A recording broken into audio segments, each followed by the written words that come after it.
네, 여러분 반갑습니다. 평자입니다. 이제 한 일주일 뒤면은 추석이고요. 추석이 제 생일입니다. 근데 그렇게 반갑지는 않더라고요. 그 이유가 뉴스를 오늘 살펴보려고 하고 또 환율도 좀 말씀을 드리고 싶은데 일정이 그렇게 만만하지가 않아요. CPI 발표가 다음 주에 예정이 되어 있고 3일 뒤에는 ECB 통화정책, 유럽 측에서 통화정책을 발표를 하고 금리가 중요하겠죠. 이제 뭐 우리나라뿐만 아니라 중국, 유럽 각종 이제 달러가 강세를 띄우기 때문에 이 통화 정책이 굉장히 중요합니다.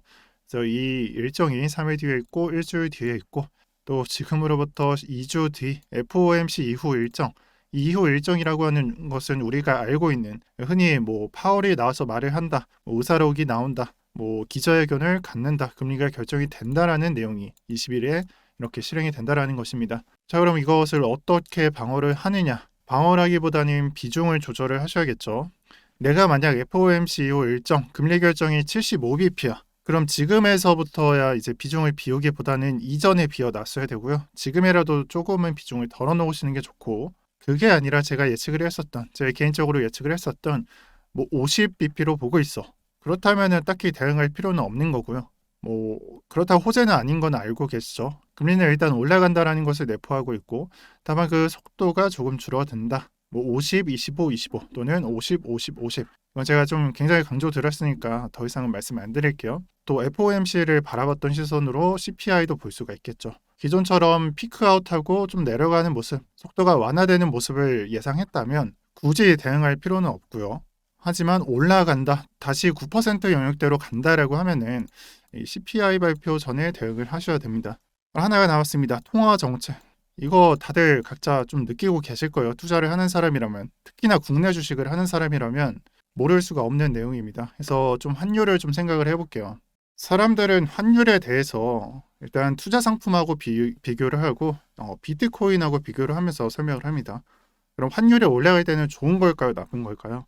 나쁘겠죠. 간단하게 생각을 하시면 돼요.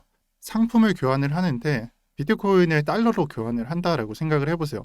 그럼 달러 가치가 올라간다라는 것은 비트코인이 달러로 교환했을 때 적게 받는다는 내용이잖아요. 그렇잖아요. 그렇기 때문에 강달러에서는 투자 상품들이 그렇게 유리한 포지션이 아니에요. 그래서 관망을 하는 사람들도 있을 것이고 아예 그냥 공매도를 하는 사람들도 있겠죠. 일단은 환율이 올라간다, 강달러다라는 것은 그렇게 이해를 하시고요. 제가 2개월 전에 그런 것을 했어요. 저는 영상을 찍을 때나 아니면 제 생각에 정말 우리나라가 미국의 금리보다는 높아야 된다라는 것을 생각을 했던 사람이에요. 뭐 기억을 하시는 분들이 있지는 모르겠지만 실제로 영상에서도 그렇게 말을 했었고, 근데 지금 상황이 어떻죠? 한 해는 그냥 25bp만 바라보면서 지금의 금리 역전장 상황을 해결하려고 노력조차 안 해요. 그래서 환율은 미친 듯한 그런 기울기를 갖고 그냥 상승만 연일 찍고 있고요. 비트코인하고는 직접적인 연관은 없지만 이렇게 되면은 국내 주식은 그렇게 좋지 못해요. 뭐 정말 결론만 말씀드리자면 해외 자금이 빠져나가기 때문에 굳이 원화장에서 노는 게 아니라 그냥 미국 주식에서 놀아도 되니까 그런 현상을 가져갑니다. 또 2개월 전에 한 15만 달러 정도로 교환을 했었고, 그때 은행원이 이런 말을 했어요. 제가 딱 이 시점이었던 것 같은데, 지금 달러 고가인데 왜 교환을 하냐, 지금 교환하시면 안 된다라고 말을 했는데 그냥 교환해 달라고 했거든요. 솔직히 20만 달러 이상 교환하려고 했는데 자꾸 만류를 하니까 2분의 1로 줄여서 제가 교환을 했지만 결국에는 제가 예상한 대로 흘러가고 있어요. 근데 이 현상은 제가 말하지만 이번 연도에 하느니 미국의 금리를 역전시키려고 하지 않는다면은 계속 이 현상을 유지할 것입니다. 그래서 이 부분에 비트코인하고 연관시켜서 보시는 분들은 없겠지만 정말 기본적인 내용이라서 제가 말씀을 드립니다. 그리고 이 현상은 우리나라뿐만 아니라 중국, 유럽 각 나라들이 이 현상을 맞이하고 있어요. 그래서 8일이 중요하다라고 말씀을 드리는 거고요. 중요도를 따지자면은 FOMC CPI 발표 동급이고 그 다음에 아마 이 발표일 것 같고요. 경우에 따라서는 이것을 좀 더 높이 사는 사람들도 있을 겁니다. 왜냐하면 예측이 되고 예측이 안 되니까 이렇게 보고 계신 분들도 있을 거예요. 불확실성에 의해서. 그래서 일정에 따른 해설은 이렇게 해주시고 비트코인을 한번 해석을 해볼게요. 투자 상품이 무너진다라는 것은 비트코인도 그렇게 좋지 못한 결과를 내포하고 있다라는 것이에요. 그래서 라울 파일도 그렇게 말을 하죠. 달러 강세가 지속이 되면은 투자 상품 또 암호화폐가 무너진다. 자, 이것을 원리적으로 한번 생각을 해볼게요. 비트코인이 나오게 된 시기가 언제일까요? 물론 07년도에 설계를 했다라고 하지만 09년도에 나왔습니다. 09년도. 08년도랑 비슷하죠. 08년도에 어떤 일이 있었죠? 흔히 아는 서브프라임 모기지 사태가 터졌고 헬리콥터 머니라는 그런 양적 완화를 진행을 했었어요. 자, 사람들은 이것을 보고 우리가 애써 달러를 벌어봤자 달러를 그냥 똥값으로 만드는데 정말 잘못된 것이다 라는 생각을 했었고, 그 와중에 비트코인이 나오게 되자 비트코인은 원래 달러를 저격하는, 뭐 달러 킬러라고 불려야 될지 모르겠지만 그런 식으로 해설을 할 수가 있습니다. 그래서 원리적으로만 해설을 해보자면은 달러 킬러인 비트코인이 지금까지는 달러 약세 속에 살았다. 하지만 지금같이 달러 강세가 된다면은 비트코인의 위치는 어떻게 되는 것인가? 안 좋겠죠. 그런 식으로 해설을 하는 게 이 기사는 좀 더 편할 거예요.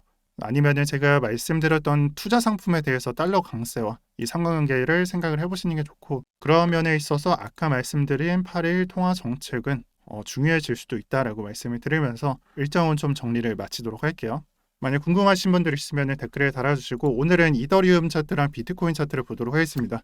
자, 저를 잘 따라오신 분들은 지금의 위치에 대해서 생각을 하실 거예요. 추세선을 이런 식으로 하방을 걷다가 이탈을 했고, 우리가 예상한 건 강한 상승이었지만 지금은 그냥 횡보만 하네. 그럼 지금의 추세는 어떻게 된 것인가?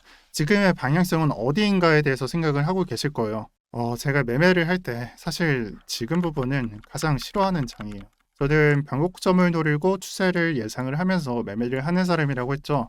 그게 하락이 됐던 상승이 됐던 변곡점은 있을 것이고, 그 방향성을 맞춰서 돈을 번다라는 것이 저의 매매 원칙이 되는 것인데, 지금은 약간 다르죠. 하락 추세선을 걷다가 변곡점을 만나고 횡보를 한다, 이거예요.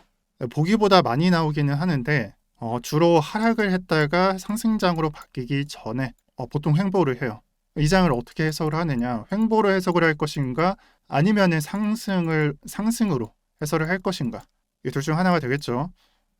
근데 저는 이렇게 해설을 합니다. 제가 예전부터 그어드린 추세선 있죠. 이 추세선은 더 이상 보지 않는 것이, 그러니까 하락 추세 이탈로 하락 추세는 사라졌어요. 자, 그렇게 된다면은 9월 2일 오전으로부터 새로운 추세가 만들어지게 되는 것이고요. 우리가 이것을 4시간 봉에서 보는 것이 아니라 1시간 봉으로 바꿔서 보게 되면은 지금은 이때부터 시작된 단기 상승 추세, 단기 반등장이다라고 해설을 할 수가 있습니다. 정말 빡빡하게 해설을 하자면 이 구간에서부터 새로운 추세가 만들어졌다라고도 해설이 가능하고요. 거의 동일한 개념으로 보셔도 될 것 같아요. 다만 강조를 드리고 싶은 거는 단기에 여러분들 초점을 맞춰 주시고요.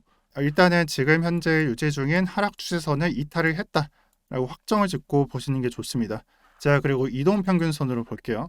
이동평균선의 모양새를 보자면은 5일선이 아직 21선을 못 벗어났어요. 그리고 이 벗어나는 형태에 있어서 조금은 암울한 얘기긴 하지만 21선의 저항을 맞고 내려온 모습도 볼 수가 있고요. 제가 확실하게 말씀드릴 수 있는 거는 이 지금의 추세, 하락 추세에서 벗어나고 횡보 추세를 유지 중인 이 추세는 내일과 모레쯤, 즉 9월 6일과 9월 7일쯤에 결정이 된다라고 말씀을 드릴게요. 정말 말도 안 되는 차트는 우리가 흔히 말하는 심정지 차트가 나올 텐데, 아까 말씀드렸다시피 이런 일정이 포함이 되어 있고 얼마 남지 않았기 때문에 이 추세를 극복을 하고 21선에 올라타면서 상승이 나올지 아니면 하락의 연장이 될지는 내일과 이제 7일에 결정이 됩니다. 그래서 지금 당장 어디 추세로 벗어난다 그런 것들을 생각하지 마시고, 정확한 건 6일과 7일에 결정되니까 그 날짜에 주목하셔서 이동평균선을 집중을 하시고요.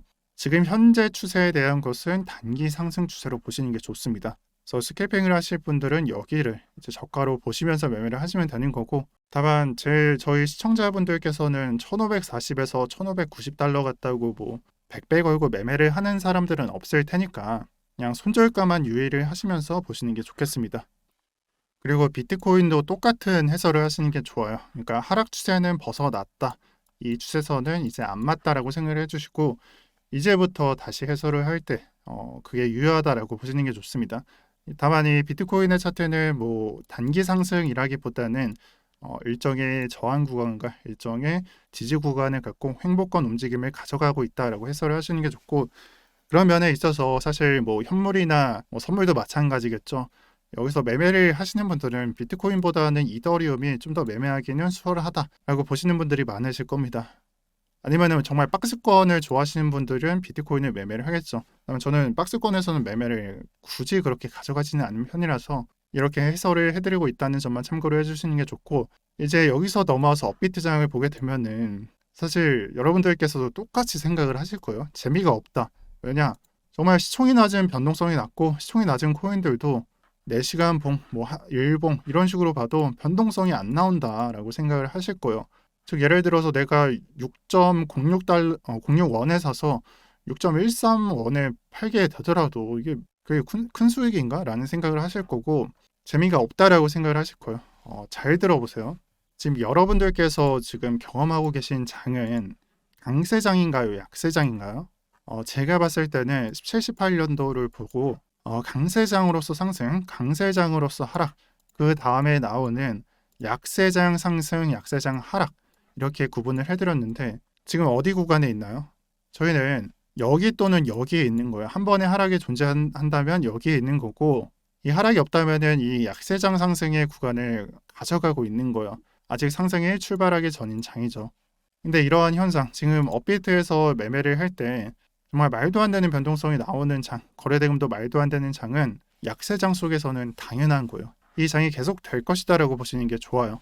그러면 수익을 낼 수가 없냐? 아니죠. 제가 정말 여러분들한테 선물 투자에 대해서는 좀 말리는 편이기도 하고 매매를 많이 하시는 분들만 접근을 하라라고 말씀을 드리지만 해외장은 좀 성격이 달라요. 그래서 해외장을 보면은 상승률도 보이고 하락이 좀 많이 진행된 놈들도 오늘은 적지만 변동성이 꽤 크게 나옵니다. 그래서 이것을 굳이 수치로 보지 마시고 차트로 보시면 되는데, 우리가 만약 쇼타점, 그러니까 나는 이 코인이 하락할 것이다 라고 베팅을 했다면은 이런 변동성이 나오게 되니까 수익을 낼 수 있게 되는 거고, 이걸 선물에 국한을 하지 말고 현물로 생각을 해봤을 때도 어제 오전에 샀다면은 이렇게 상승률이 나오는 놈을 볼 수가 있는 겁니다. 그래서 레이븐 코인은 제가 선물 마켓에서 봤을 때 가장 최고 상승률을 보인 코인을 가져왔고요.